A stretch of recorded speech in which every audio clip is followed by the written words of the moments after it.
What's up, everybody? This is Tucker. He's available for adoption at the Front Street Animal Shelter. Like a lot of underdogs, he's had a little bit of a rough start at life. He's been in and out of the shelter here, but he is the most sweet, loving dog and is really looking forward to finding his forever home. There it is.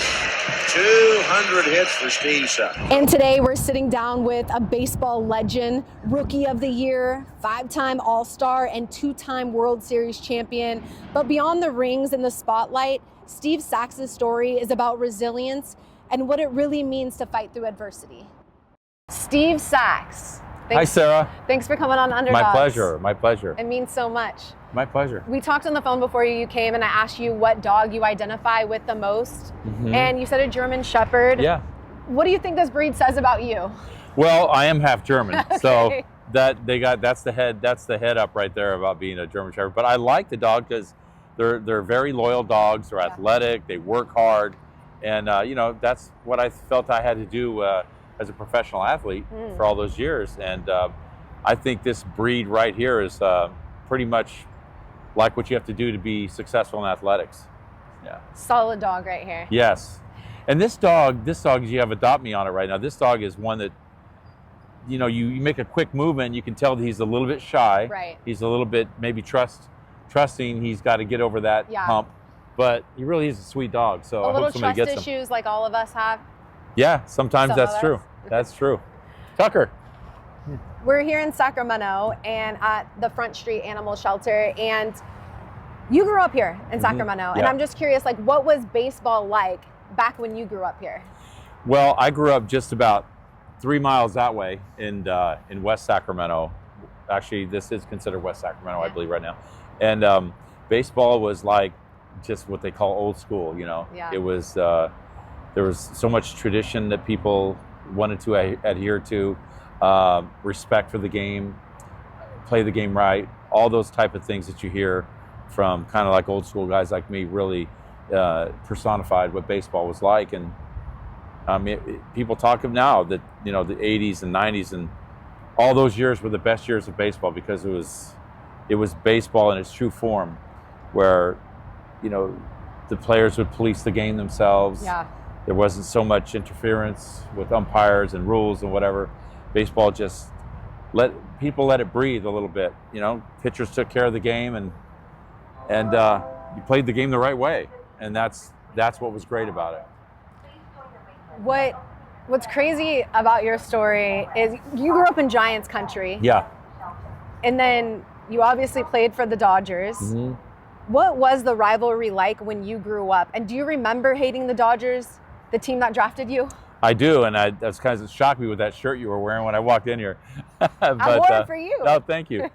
But the allegiance to your team was paramount. I mean, anybody that grew up north of Fresno is what I call the line of indoctrination. Yeah.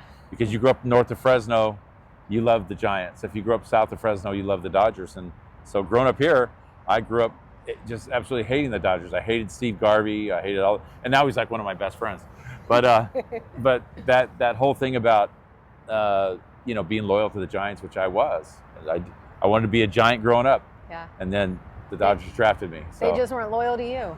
Nope, they didn't come looking for me. That's for sure. They didn't come looking for you. The Dodgers did, so I was glad to go there. It's a great organization, still is. I still have a lot of great friends there today. I still do some things with them, but I also like broadcasting with the A's, and I played for the A's as well. Yeah, so I'm happy to be here.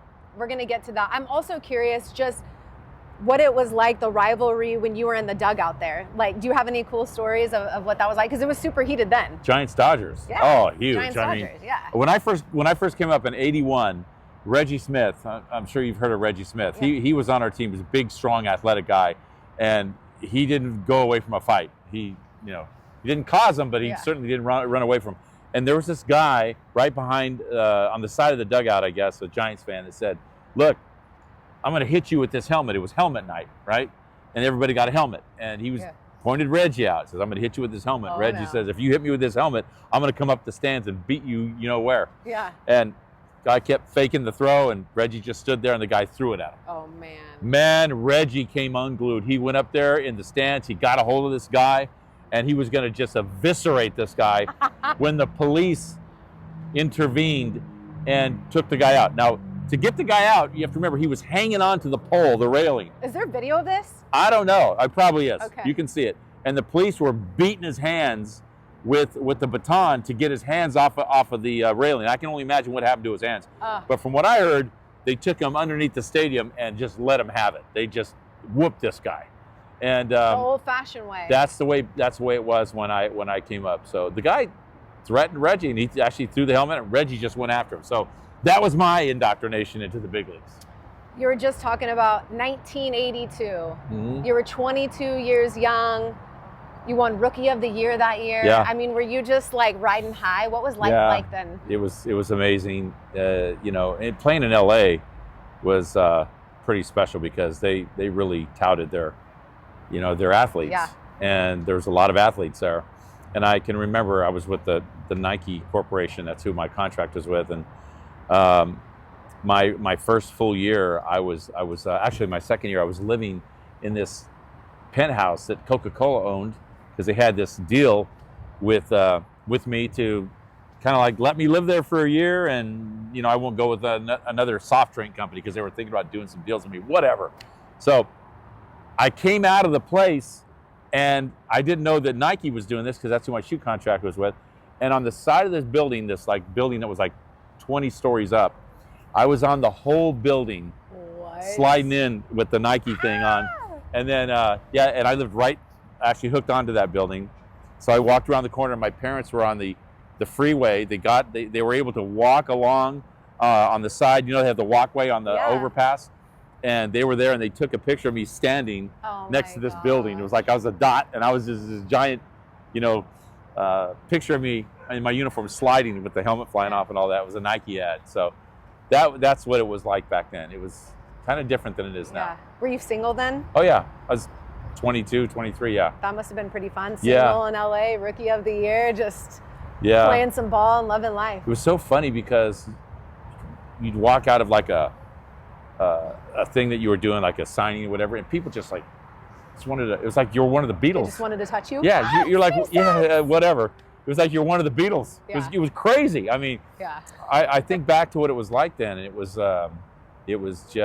surreal. I mean, you never imagined that something like that would happen.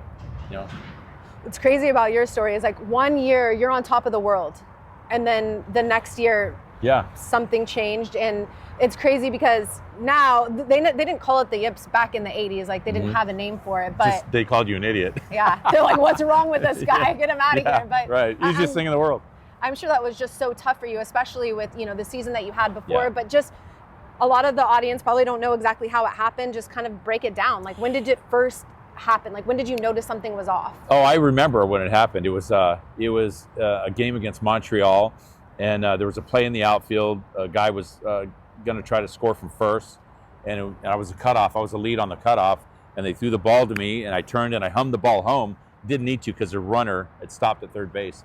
I threw it home, and I made a perfect throw at home. One hop, right to Socia, and it hit off his shin guard, and it went awry, and the runner scored, and everybody was booing, and then I started thinking about it. Oh, no. And then pretty soon, I lost my confidence. People talk about, you had this mental block or whatever. I didn't have anything like a mental block. And my dad's the one that kind of helped me get out of this thing. He said, look, in the end, and this is after it was going on for a while, he said, you can judge distances correctly. Yeah. You can drive a car. Yeah. You can make a judge on whether to hit or to take the pitch. Yeah. So you don't, there's nothing wrong with you mentally. He said, what you have is a temporary loss of confidence, and you get over that by doing it in practice, repetitiously, one after, and then pretty soon your confidence comes back, and this thing will go away. And he was absolutely right. And that's what I did. That's how I got over it. So I finished the season with 44 games in a row without an error. Signed a 5-year contract after that. I did make the All-Star team that particular year too. So, I made it kind of a bigger thing than it was because I was able to get over it. A lot of people didn't get over that thing. They had to go to another position or quit, and I didn't have to. I played another 15 years. So that was a great learning experience for me. And it's something because when I went to the American League and I had Don Mattingly at first base, it helps who you have at first base too. They catch any little thing you don't do right, they still Yeah, catch it. They make you look good. Yeah. I led the league in fielding there and set a record for the most consecutive games without an error in the American League. I tied the record, actually, 71 games. Yeah. So that thing was long gone. And That must have felt so good. yes. So I went from the worst because of the errant throws I was making. Yeah. I think I made one fielding error the whole year. It was all thrown. And then I went to the top fielder in the American League in just a short amount of time, because that's the way it happens when you just stick to it, you know? You got over it. You got through it. Your family was there for you. And Yes. Probably wouldn't have done it without my family. yeah, of course. Yeah, they were a big inspiration. So I've heard so many stories. I've never met Tommy Lasorda, but I've Mhm. heard so many stories about him, how animated he was. And what was your guys' relationship like? Oh, I had a great relationship with Tommy. He was a really good guy and an overachiever his whole life. You know, he said the only reason he didn't pitch in the big leagues because some guy named Koufax was in front of him, you know, that type of thing. But Tommy never took me out of the lineup when I went through that. Not one game, not one inning did he take me out of the lineup. And he said, because if I would have taken you out, it would have crushed any confidence that you had. So I never took you out of the lineup. That's what he told me, and it was great. We had a lot of fun with Tommy. He was down-to-earth guy. The door was always open. Conversations could be had anytime. A lot of fun, but when the game started, it was a different story. Yeah. The guys would have ran through the wall for him because Wow. he let them have that family atmosphere, do what you want, have a lot. We laughed so much with him. But when it came time to play the game, there was, we turned into something much different. Would you say your most memorable story with him is just the fact that he believed in you so much and gave you that second chance and believing in yourself? There's no question. Tommy did that, and there was another coach, a manager, a guy named Stan Wozniak in A-ball. I came out of rookie ball, had another year of A-ball under my belt, and I was just stuck there. I was kind of without a position. I was a shortstop drafted, played the outfield, all these different positions. So Stan Wozniak, he was called the King of the Minors. King of the He Minors. looked just exactly like Mr. Magoo. If you remember Mr. Magoo, Yeah. that's what he looked like. I have to look him up now. And he was, the reason they called him the King of the Minors is he actually won more professional games than any manager ever. Wow. And so he said, look, this is 1980. He said, I'm going to play you at second base every single game. Don't even look at the lineup. I don't care if you're hitting 120. You're playing second base every single day in the Florida State League in A-ball again. It was the high A-ball. He says, you're playing every single day, and that's it. And that short conversation changed everything for me, because I knew I didn't have to wonder anymore. I was the second baseman on that team, and we were new into that league, so it was kind of a new thing for the Dodgers to be in the Florida State League. Yeah. And I was the second baseman. I led off. I played every game, and it turned around for me. I got on the big league roster after that season. It So happy. made the biggest difference in the world for me. I love that. Yeah. It's stories like that. It's the people who believe in you. That's what I feel like this podcast is about. Just somebody believing in somebody and then being able to do something with it. Like Tucker, even though he has a little lack of confidence. Yeah. Tucker is a beautiful dog. You can tell he's quite an athlete. Hi, baby. And only thing Tucker needs is somebody to give him a home. Yeah. And he needs a lot of love. He and does. with that, he'll gain a lot of trust. And he's going to be a big asset to the family. Not only will they be an asset for him, he will be an asset to the family. Germans are the best. That's right. That's right. I'm always interested just what you think the biggest difference is between players from back when you played versus now, because I'm sure money is a big part of it, but Yeah, you know what? People give money too much credit. When I left the Dodgers, it wasn't because of money. Ready to score a great deal? Head to Folsom Lake Toyota for low prices, a great selection, incredible trade values, and fast, reliable service. Don't ride the bench, make your move, and win big at Folsom Lake Toyota. That was like third on the fourth on the list, and it usually is. You go to get a job today, and most people say, well, how much? And then they realize that once they go and look for a job, there's other things that are more important than that. Who am I going to be working with? What's my job title? How long am I going to work? All those things. What's the job description and whatnot? Same thing in baseball now. I think, people think about the money, which is important, but a lot of times it's third or fourth on the list. I really believe that. It was for me. later on in your career, I think you were with New York at the time.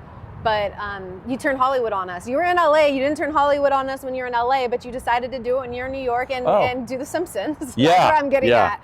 Yeah. But I was so Hollywood, it wasn't even me. It was a caricature. How did that come about? Well, they asked Don Mattingly and I if we'd like to come to the studio and when we were playing the Angels and put our voices on this show called The Simpsons, which had been, I think, running for 1 year. Yeah. So we said, yeah, okay. We didn't have anything else to do. We didn't know it was going to be the iconic show that it is. Yeah. As a matter of fact, I think Glamour, one of the magazines, had done a really in-depth, like an expose on all these, these little commercials and shows that were cartoons and whatnot. And The Simpsons was by far number one, and the show that we did was called Homer at Bat. Yeah. Was runaway the top episode for The Simpsons. It still is. I actually watched the full episode last night. Oh, did you? Yeah, I watched your skit, and then I remembered I had seen this before once I watched the full thing, but I watched your skit a few times at first. Do you still remember your lines? You probably didn't even memorize them, right? They probably just had it on a piece of paper for you. I just remembered I was convicted of 6 murders or 6 life sentences or something in New York City for all the murders in New York City, all the unsolved ones. They just pinned it on you. Yeah, they pinned it all on me. Nice try, Saxy. Yeah, right, Saxy boy. What seems to be the problem, officers? It's enough out of you, smart guy. Reach for your license. Slowly. Well, Steve Sax from New York City. I heard some guy got killed in New York City and they never solved the case. But you wouldn't know anything about that now, would you, Steve? But there's hundreds of unsolved murders in New York City. You don't know when to keep your mouth shut, do you, sexy boy? Yeah, Saxy. I still have people that send me stuff to sign, and they say, "Will you sign it, Saxy boy?" Because of The Simpsons. I get more acclaim for The Simpsons than anything I did in baseball. It's crazy. Nobody cares about your 2 World Series titles. Okay? They don't care about that. They care about season 3, episode 17. Is that what it is? I think it could have been season 14. 3? It's season 3. Okay, I think it's either episode 14 or 17. And I know it was new. It was new, and it's I guess on the landscape of America, it was pretty new. Was it the 3rd season? It was the 3rd season, but it was pretty new. Like it was just. Yeah, it was great. I watched it last night and I laughed literally the whole 25 minutes or whatever. That was a great one when Ken Griffey's head, Griffey's head got big, Strawberry, and Jose Canseco got, was saving people and burning houses and whatnot. That was a great. I don't know how they figured on putting all those things together for the players. Okay, this one's going to be this. Yeah. You're going to be in a band. You're going to So. It was hilarious. But they did a great job. Yeah. Well, it's funny how they kind of played off of your name, and you play off your name with your podcast, Sax in the Morning. Right. When did the jokes start rolling in? At what age with your last name? Oh, early. I heard them all. I heard all the names that are kind of like Sax. You can figure those out. Yeah. And but they were always there, even when I was like in 5th and 6th grade. Do you ever remember them not being there? No, as a matter of fact, I don't. As long as I can remember being around school and whatnot, people would make fun of my name, but it didn't matter. I didn't care. Yeah. I was just like, throw me that fastball, we'll see what you say. Was baseball sort of always your identity, or did you have other things in life that you like to do? No, lots of things. I mean, I've been a drummer since I was like 9 years old. Yeah. I like to do that, I've always done other sports as well, but baseball was the main one that I liked, and I always wanted to be a baseball player. I can remember writing things out in school where, you have to write out what you want to do when you get older. You have to write out an essay, and mine was always playing baseball. It was always what I wanted to do. And you chased it since I was a little kid. Yeah. You did a dang good job at it. Thank you. When it was time to hang your hat, was that hard? Is that harder than people think to retire? Wasn't hard at all. Wasn't? Nope. Excuse me. People ask me today, do you miss the game? No, I don't miss the game at all. Because I left it all on the field, and I don't miss it. I miss my teammates. I miss my teammates tremendously, but I don't miss the game. I did everything I wanted to do, and when it came time to retire, I knew it was time. I could tell that my skills were waning, and I didn't want to be a B player anymore. I didn't want to play in the B level. Yeah. So if I couldn't possibly be an all-star, then the fun for me was not there anymore. It got to be a job for me, and I didn't want to do that. I respected the game too much, so I quit. to be fair, you're still in the game a bit. Like Mm-hmm. your life has sort of come full circle, right? You're now on the broadcast with the A's, a team that you used to play for. You spent your last season in the league with them. And then you're working with them in your own backyard in the city that you grew up in. Like, how cool is that? I mean, that must be so exciting and means so much to you. I never would have thought that it would turn like this, but someday my friends and I would talk when we were in school. Would it be nice if Sacramento ever got a team? Well, not only did Sacramento get a team, but West Sacramento got a team. That was not even in the sphere of possibilities. And here the team is in West Sacramento, and I'll tell you what, I think they're going to get really deluged at the gates this year. I think they're going to get more attendance. They're going to get more satisfaction out of the fan base this year than certainly I think they'll get more than last year. That's exciting. Do you sort of look at the game differently now? Since you're on the broadcast, like, do you see the game at all different than when you played? Yeah, it is a different game. It's a great question. Yeah. I think people are, looking to hit the ball out of the park all the time. When there's a guy in second, nobody out, you got to get the runner over. Yeah. I see the hitter trying to launch everything to left field, not even looking at the other way. And at the same time, I see the defender at second base who should be over towards first base maybe a little bit because they're going to hit the ball the other way. I see him playing right up the middle. They're not even trying to hit the ball the other way. Driving you nuts. That drives me nuts because I know that's not the right way to play the game. But today, if you hit a home run, you get paid for that. You don't get it paid. You get the respect from your teammates because they see you hit the ball the other way. You come in the dugout, they're all high-fiving you, smacking you on the hind end. But you're not going to get paid for it. So small ball is a thing of the past? No, it's very, you know what though, Sarah, you see them do it in the playoffs. Yeah, you do. Because that wins games. It's so true. That wins games. There's been so many times where I've just been, whatever team I'm cheering for at the moment, just play small ball. You don't need to go for the homer. Right. Like, let's just get runs, let's get guys on base. And a good example of that was this last World Series, which is one of the best I've ever seen. Yeah. That team in Toronto had no business making it that close. Yeah. I mean, if you look at it in sheer talent, that team can't compare with the Dodgers. Not even close. And they almost beat them. They were this far away from beating them. Close. That far. And because they play small ball, they got guys like Ernie Clement who will hit the ball all over the place. He doesn't strike out. He's not up there trying to run the count deep all the time. He's trying to get a good pitch and hit it and let the pitcher dictate if the count's going deep or not. Those type of things. And that team plays small ball, and man, they almost beat them. So it does mean something. You've been through a lot in your life, like obviously with baseball, but outside of baseball, you've also been through a lot. How are you still honoring your son today? Well, this is a whole new thing because, I remember at times I'd have a conversation with people about may have lost a child, and I always told them I don't know how you can continue your life on after that. And so I look at it as I know I'm never going to move on from that, from losing my son John, but you try to move forward because you have a life to live.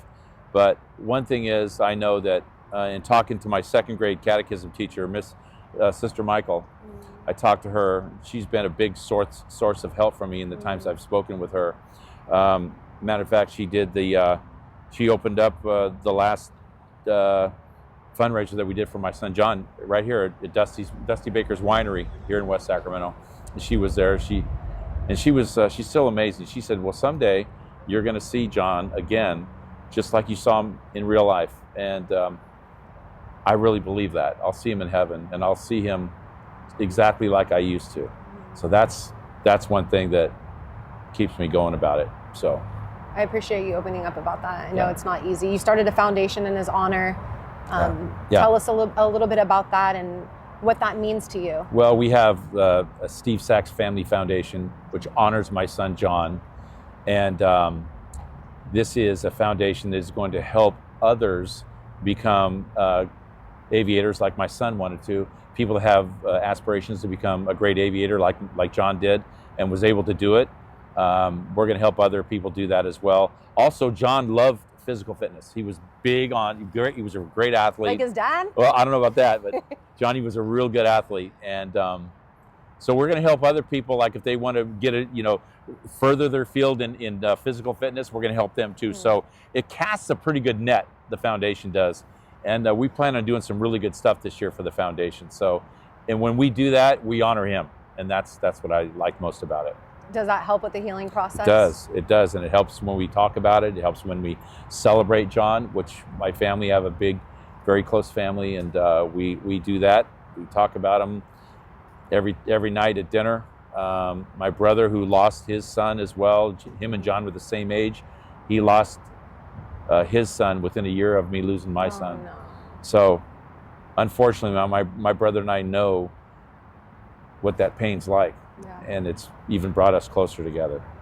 I'm sorry that you guys have had to go through that, but I'm glad you guys have each other. Yeah, we do. And we live across the street from each other, so That's so it makes it easier, Yeah. I appreciate that, Sax. You Sure. give me a hug for that one. We are Thank looking you. forward to hearing you and Yeah. seeing you on the broadcast you. this year. Thanks for coming on UnderDOGS. I'm looking forward to Hopefully it. we can Yeah. find Tucker a good old home, I hope right? Tucker's a sweet dog. I've only known him here for 30 minutes, but he seems like a really sweet dog. He needs a family to grasp onto him. Yeah, he does. Not quickly, though. He's a little jumpy, but just do it in a slow manner. And I'm sure once he gets into a loving household, it'll be reflected with him. No question about it. Gonna be the best like you. Yeah, thank you, dear. I appreciate Thank you, you, Sarah. Saxy. I appreciate it. Yep. Thank you.